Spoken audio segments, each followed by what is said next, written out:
नमस्कार दोस्तों, मैं Lalita Agarwal PSSM blessings audio team Kolkata से बोल रही हूँ। पिछली कड़ी में हमने टॉरकोम जी की बोला के साथ हुई मुलाकातों के बारे में जाना था। ऑडियो नंबर 38 में हम इसी घटना को जारी रखते हैं। एक दिन बोला ने मुझे अपनी पांडुलिपियाँ दिखाई और कहा, क्या तुम इनमें जो सुधार हुआ वो देख पा रहे हो? मैंने कहा, हाँ, मैं 2 लेटर्स देख पा रहा हूँ। कुछ पेज पर S लिखा हुआ है और कुछ पर A। इसका क्या अर्थ है? उन्होंने कहा, मैं जो कुछ भी लिखता हूँ सहायक आत्माओं के सामने रख देता हूँ। वे आते हैं और उन्हें पढ़ते हैं। जिस सुधार की आवश्यकता होती है उसे वह करते हैं और चले जाते हैं। अगर किसी पेज को स्वीकृति मिल गई है तो मैं वहाँ S और A लिख देता हूँ, यानी कि सीन एंड अप्रूव्ड, जिसका अर्थ है उन्होंने देख लिया है और अपनी स्वीकृति दे दी है। मैंने कहा, इसका मतलब कुछ अलौकिक मानव आपका नेतृत्व करते हैं और आपको निर्देश देते हैं। उन्होंने कहा, हाँ, कभी कभी मैं उन्हें मानव शरीर में भी देखता हूँ, बिल्कुल स्पष्ट, और कभी कभी नींद में, जब मैं अपने शरीर से बाहर निकल जाता हूँ। हम एक दूसरे को देख पाते हैं। मैंने ज़्यादातर जो कुछ भी लिखा है वह इसी तरह की मुलाकातों का परिणाम है। मुझे मालूम था कि इस तरह की घटनाएं होती हैं, लेकिन मैं आज तक इस तरह के किसी भी व्यक्ति से मिला नहीं था जिसने यह सब अनुभव किया था।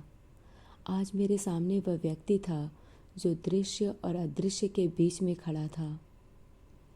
एक दिन शनिवार के शाम को जब मैं उनके अध्ययन कक्ष में था, वह पूरी तरह गहरे ध्यान में थे। उनका चेहरा दिव्य आभा से चमक रहा था। बाद में उन्होंने बताया कि वह ईसा मसीह यानी लॉर्ड जीसस के संपर्क में थे। वह 2000 से भी ज़्यादा पेजेज लिख चुके थे, लेकिन उन्होंने बताया कि इनका प्रकाशन तभी होगा जब ईश्वर चाहेंगे, जब उनकी आवाज़ आएगी। उन्होंने कभी शादी नहीं की और उस तरह कभी काम भी नहीं किया जिसे हम काम कहते हैं। सिर्फ बाइबल का उपदेश दिया, एक अदम्य ऊर्जा और ज्ञान के साथ। एक दिन मैंने उनसे पूछा, आपकी अदृश्य सहायक आत्माएं मेरे बारे में क्या सोचती हैं? वह मुस्कुराए और बोले, उन्होंने मुझसे तुम्हें समय देने के लिए कहा, क्योंकि भविष्य में तुम भी उनकी सहायता करोगे। उनके इन शब्दों से मुझे एक नई प्रेरणा मिली। मेरा जीवन ज़्यादा अर्थपूर्ण हो गया। मुझे महसूस हुआ कि मैं चुना हुआ व्यक्ति हूँ, जिसके कुछ विशेष कर्तव्य हैं जिन्हें इस संसार में पूरा करना है। लेकिन स्कूल में सभी लोग मेरे बारे में दूसरी तरह से सोचने लगे थे। एक दिन प्रिंसिपल ने मुझे अपने ऑफिस में स्पेशल इंटरव्यू के लिए बुलाया और कहा, हैरोटिन, मैं देख रहा हूँ कि तुम थोड़े बदल गए हो। तुम इन दिनों बहुत गंभीर हो गए हो। मैं तुम्हें दूसरे बच्चों के कार्यों में पार्टिसिपेट करते हुए नहीं देखता। क्या कोई बात है? मैंने कहा, नहीं, सब ठीक है। मैं अपना सारा होमवर्क सही ढंग से कर रहा हूँ और मुझे पूरा विश्वास है कि मेरे किसी भी शिक्षक को मुझसे कोई शिकायत नहीं है। उन्होंने कहा, हाँ, कुछ शिकायतें हैं। वे कहते हैं कि तुम ज़्यादा गंभीर हो गए हो। मैंने कहा, जब तक मैं अपने काम में अच्छा हूँ यह कोई शिकायत नहीं है। उन्होंने कहा, हाँ, हमारा स्कूल सिर्फ पढ़ाई करवाने वाला स्कूल नहीं है, बल्कि ऐसा स्कूल है जो सही मानवीय संबंधों के विकास के बारे में भी सोचता है और इसका पूरा ध्यान रखता है। अगर तुम्हारे मन में या भावनाओं के साथ कोई परेशानी आ रही हो तो बताओ, शायद हम तुम्हारी मदद कर सकें। मैंने कहा, मुझे नहीं लगता कि पूरे स्कूल में मुझसे ज़्यादा खुश कोई दूसरा छात्र है। उन्होंने कहा, ठीक है, तुम जा सकते हो, लेकिन अगर तुम्हें कोई बहला फुसला रहा है, कोई तुम्हारा ब्रेन वॉश कर रहा है, तो मुझे ज़रूर बताना। ऐसे लोग हैं जो तुम्हारी लोगों के साथ मिलने जुलने की योग्यता को नष्ट कर देते हैं और तुम सामाजिक संबंधों के बीच खोकर रह जाते हो। हम चाहते हैं कि तुम समाज में रहने लायक बनो, व्यावहारिक रूप से जीवन का आनंद लो, रहस्यमय सपनों में न खो जाओ। जिन लोगों की मैं बात कर रहा हूँ वे तुम्हें नुकसान पहुँचा सकते हैं और हो सकता है कि फिर पूरी ज़िंदगी तुम अपने परिवेश से तालमेल न बैठा सको।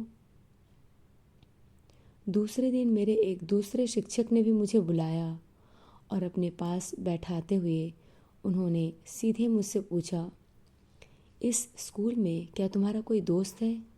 मैंने कहा, हाँ, मैं सभी को पसंद करता हूँ, लेकिन मुझे सभी बहुत अविकसित और बच्चे जैसे लगते हैं।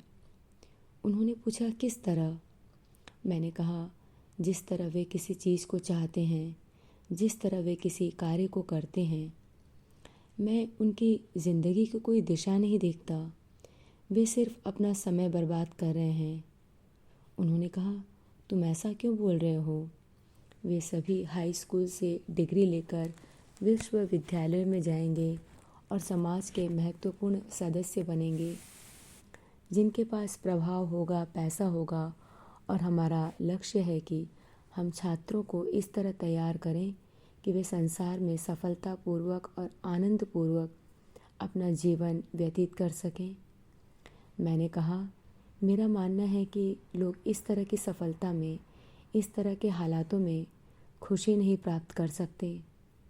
स्कूल जीवन की चाबी दिए बिना जीवन की इमारत खड़ी कर रहा है। मुझे ऐसा लगता है कि हम यहाँ जो कुछ भी सीख रहे हैं वह एक तरह का जाल है जो हमें सही आनंद से वंचित रखता है। मैं अपनी पढ़ाई और होमवर्क इसलिए कर रहा हूँ ताकि अपने दिमाग को अभ्यास और अनुशासन में रख सकूँ। इसके अलावा और कोई वजह नहीं है। मुझे लगता है कि कुछ ऐसी पढ़ाई भी है जो हमें सही आनंद की उपलब्धि करा सकती है, लेकिन मुझे नहीं पता कि वहाँ तक पहुँचने का रास्ता क्या है। उन्होंने कहा, मैं तुम्हें कुछ सलाह देना चाहता हूँ। जो भी तुम्हारे दिमाग में इस तरह के विचारों को डाल रहा है वह तुम्हारे भविष्य के लिए तुम्हारा बहुत बड़ा नुकसान कर रहा है। तुम एक बहुत ही अमीर और सफल व्यक्ति बन सकते हो, लेकिन तुम्हें उस इंसान या उस पुस्तक से अपने संबंध विच्छेद करने होंगे जो तुम्हें समाज का अनादर करने के पथ पर अग्रसर कर रहा है। मुझे उनके लिए बहुत दुख हुआ।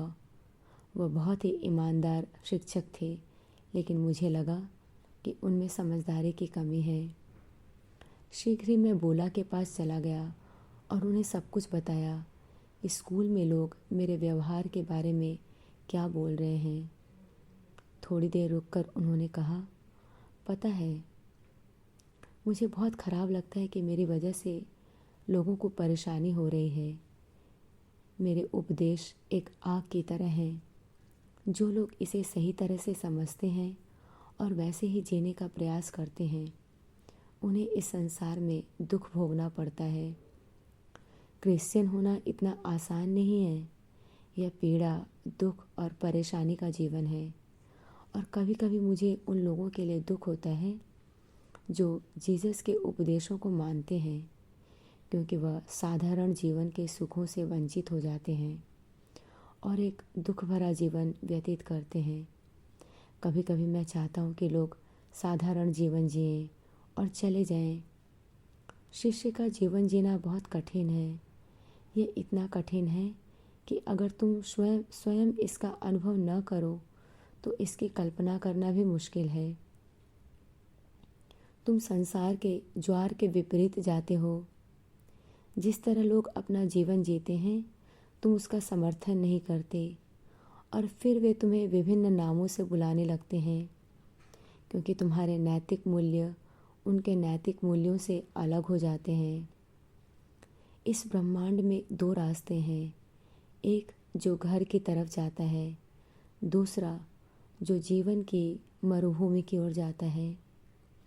लोग पागल हैं और ज़्यादातर उस सरल रास्ते को चुनते हैं जो मरुभूमि की ओर जाता है, जहाँ अंत में उन्हें एहसास होता है कि उनका जीवन खाली और अर्थहीन रह गया। लाखों में बहुत थोड़े से लोग हैं जो उस रास्ते पर चलने की कोशिश करते हैं जो उन्हें घर की तरफ ले जाता है। मैंने पूछा, असल में यह रास्ता है क्या जो घर की ओर ले जाता है, और लोग इस रास्ते पर कैसे चल सकते हैं? उन्होंने कहा, यह सदियों की शिक्षा है। इतिहास के प्रारंभ से ही महान शिक्षक इस पृथ्वी पर आए और राष्ट्रों को वह प्रकाश दिया जो उन्हें पशुत्व के स्तर से मनुष्य के स्तर पर उठा सके और मनुष्य के स्तर से देवत्व के स्तर पर। सभी महान शिक्षकों का यही लक्ष्य रहा कि वे किस तरह इंसान के अंदर छिपी हुई दैवी सुंदरता और शक्ति को वहाँ से निकाल सकें। यही वजह है कि इतने सारे धर्म अस्तित्व में आए। क्रिश्चियनिटी भी उनमें से एक है। वह एक बहुत बड़े उपदेशक थे जिन्होंने अपने दैवी गुणों को प्रकाशित किया। उन्हें प्रेम का संपूर्ण अर्थ मालूम था। उनका पूरा जीवन विशुद्ध प्रेम की अभिव्यक्ति रहा है। उन्होंने अपना पूरा जीवन लोगों को पशुओं के राज्य से देवताओं के राज्य में ले जाने में लगा दिया। उन्होंने प्रेम, बलिदान और स्वार्थ रहित जीवन जीने के सूत्र दिए, लेकिन चर्च ने उनके उपदेशों को नष्ट कर दिया। वह फिर आएंगे और दैवी उपदेशों के उच्चतम सप्तक प्रस्तुत करेंगे। आज के लिए इतना ही। अगले ऑडियो में इसी घटना को जारी रखेंगे। तब तक के लिए धन्यवाद दोस्तों। आप सभी का बहुत बहुत आभार। आपका दिन शुभ हो।